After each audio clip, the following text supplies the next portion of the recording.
Hi friends, నమస్తే. ఈరోజు నేను కొబ్బరి అన్నం చేస్తున్నానండి.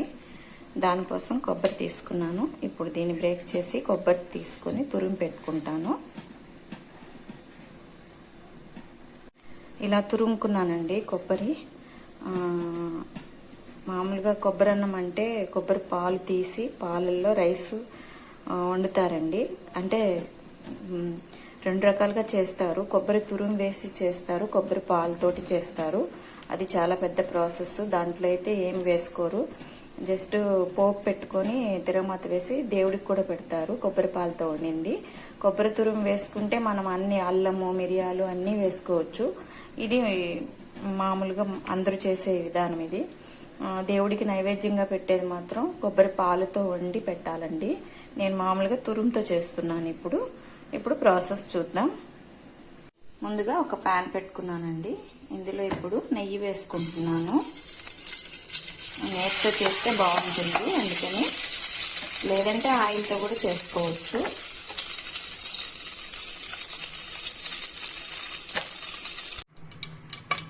ఆయిల్ హీట్ ఎక్కిందండి. ఇందులో ఆవాలు, పచ్చెనగపప్పు, మినప్పప్పు, జీలకర్ర, మిరియాలు, అల్లం, కట్ చేసుకున్న పచ్చిమిర్చి వేసి ఫ్రై చేసుకుంటానండి.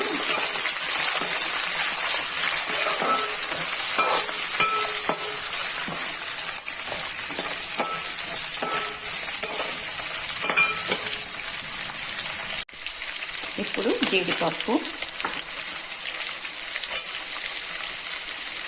వేసి ఫ్రై చేసుకుందాం.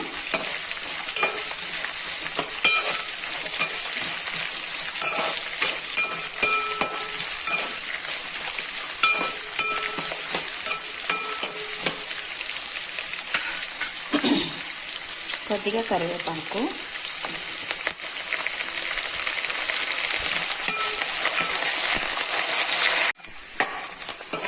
ఇప్పుడు తురిమి పెట్టుకున్న కొబ్బరిని వేస్తున్నానండి. మనం ఎంత రైస్ అంటే కేజీ రైస్కి పెద్ద కాయ ఒక కొబ్బరికాయ అవుతుంది. నేను హాఫ్ కేజీ కంటే తక్కువే తీసుకున్నాను కాబట్టి హాఫ్ కొబ్బరి చిప్ప వేసుకుంటున్నాను తురిమి. ఇప్పుడు చక్కగా వేగిందండి కొబ్బరి. మంచి వాసన వస్తుంది, మంచి స్మెల్ వస్తుంది. ఇప్పుడు రైస్ వేసేసుకుందాము. ముందుగా ఉడికించి పెట్టుకున్న రైస్ వేసేసుకుందాం.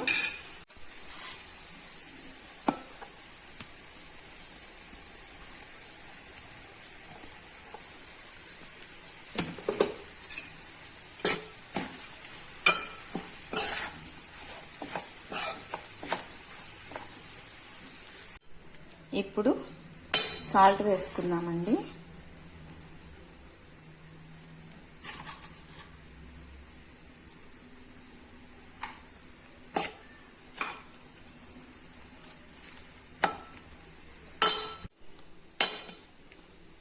కొబ్బరి అన్నం రెడీ అయిపోయిందండి.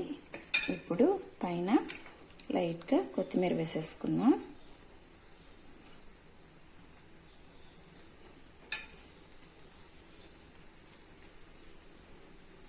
కొబ్బరి అన్నం రెడీ అయిపోయిందండి. చాలా ఈజీ అండ్ టేస్టీ కూడా, హెల్త్కి కూడా చాలా మంచిది.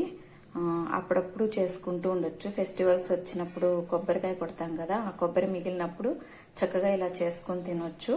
రెండు విధాలుగా యూజ్ అవుతుంది. కొబ్బరి ఖర్చు అయిపోతుంది, మనకు మంచి ఫుడ్ దొరుకుతుంది, హెల్తీ ఫుడ్ వస్తుంది. సో మీరు కూడా అప్పుడప్పుడు ట్రై చేస్తూ ఉండండి.